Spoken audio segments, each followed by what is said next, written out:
Булган аймгийн Дашин жилэн сум 3,000 хүн амтай газар тариалан мал аж ахуй хосолсон үс нутаг. Үхэр сүрэг ихтэй учраас сүүний үйлдвэрүүдэд сүүгээ нийлүүлэн нийслэл хотын иргэдийг сүүгээр хангаж өөрсдийнхөө амжиргаагч дээшлүүлэх хүсэлтэй байгаагаа хэлж байна. Сүүгээ болохоор дэлгүр хоршоогоор тавьдаг, амтэн хүн бас ирж авдаг.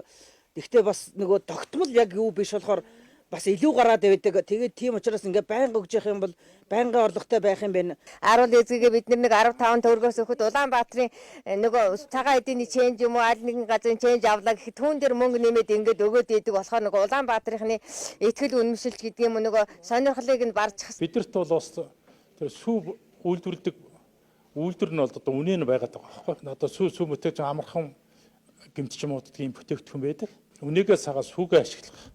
Энэ одоо ажлыг сайн өрнүүлвэл бид бүхний өрхөө орлого нэмэгдэх юм байнамаа.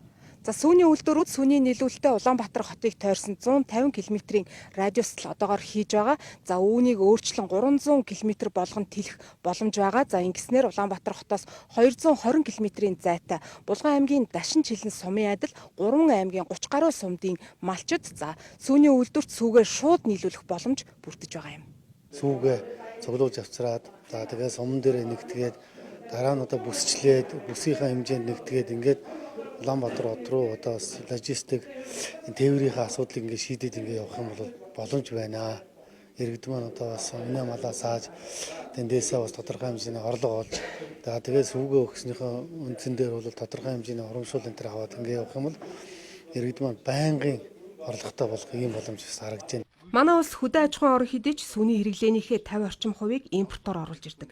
Энэ бол сүүний нийлүүлэлтийг дэмжих бодлогод өөрчлөлт оруулах шаардлагатайг харуулж байна гэж Улсын их хурлын үйлдвэрчлэлтийн байнгын хорооныхон хэлж байна. Нэгэнд бид нар одоо энэ сүүний хүртээмжийг нэмэгдүүлээд одоо энэ аюулгүй байдлыг тийм ээ одоо хангаж мөн дотоодынхоо одоо хэрэгцээг хангаж за экспортын зах зээл дээр гаргана гэж байгаа бол бид нар өнөөдөр сайлчтай бас дэмжих тийм ээ одоо малчид сайлчтай дэмжихээс аргагүй. Өмнө нь бол 150 км-ийн радиуст бол бас ингээд нийлүүлэлтээ хийж исэн бол одоо 300 болсноор бол нэлээд одоо олон аймгийн сүүн бүтээгдэхүүнүүд үйлдвэрлэл одоо тэг хөгжих за мөн одоо сүүгээр хангах ийм одоо боломж бол нэгдэж байгаа. Түүнчлэн орон нутагт тулгамдж байгаа асуудлын нэг бол малын эрүүл мэнд. Учир нь хөдөөд малын эмчийн тоо хангалтгүйгээс ачаал ихтэй ажилтг нь мал эмнэлгийн тусламж үйлчилгээний чанар муу байхад нөлөөлж байгааг малчид хэлж байлаа.